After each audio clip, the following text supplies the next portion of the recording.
नवंबर में, जब मैं नवंबर कहता हूं तो सबका ध्यान विशेष जाता है।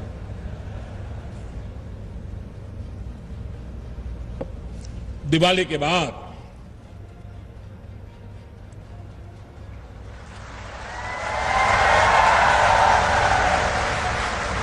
नवंबर में काले धन और भ्रष्टाचार के खिलाफ लिए गए फैसले के बाद न जाने ऐसे ऐसे झूठ फैलाए गए, ऐसी अफवाहें फैलाई गई, ऐसे भ्रम फैलाए गए, ऐसे आरोप लगाए गए कि अब सब तबाह हो जाएगा,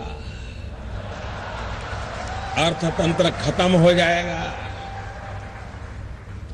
कुछ लोगों को तो तकलीफ होनी थी,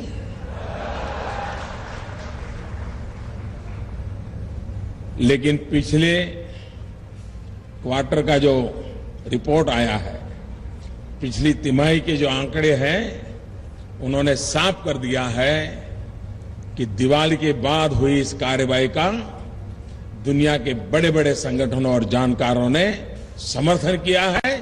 जीडीपी सोचने से सोचा गया था इतनी कम होगी, इतनी कम होगी, कुछ नहीं हुआ। देश तेजी से आगे बढ़ रहा है भैया।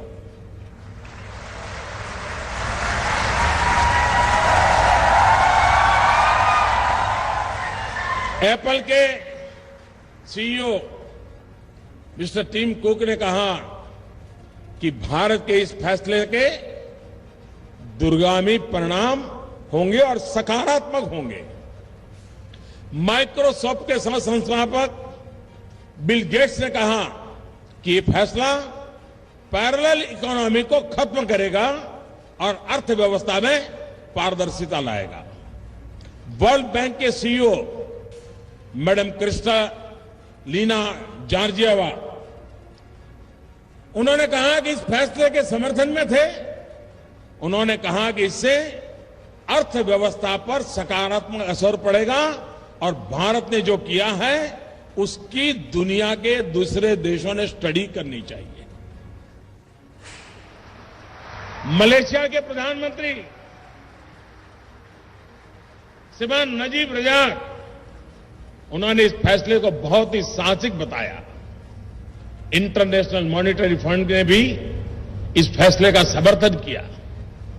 नोबेल पुरस्कार से सम्मानित प्रसिद्ध अर्थशास्त्री मोहम्मद यूनुस बांग्लादेश के हैं।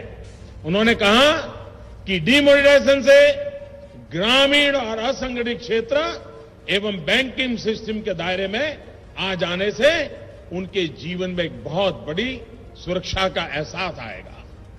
ब्रिटेन के प्रसिद्ध समाचार पत्र फाइनेंशियल टाइम्स के प्रमुख आर्थिक विषयों पर लिखने वाले और विश्व प्रसिद्ध व्यक्ति हैं मिस्टर मार्टिन वुल्फ। उन्होंने लिखा कि इस फैसले से पूंजी अपराधियों के हाथ से निकलकर सरकार के पास आएगी और पूंजी के ऐसे हस्तांतरण से जिनको नुकसान हुआ उनके लिए कोई सहानुभूति होना मुश्किल है। दोस्तों, निश्चित तौर पर जब अर्थव्यवस्था से काला धन खत्म होगा तो इसका फायदा हर सेक्टर, चाहे वो आर्थिक हो या सामाजिक, हर किसी को होगा। आज दुनिया भारत के इस साहसिक फैसले को बहुत सम्मान के साथ देख रही है।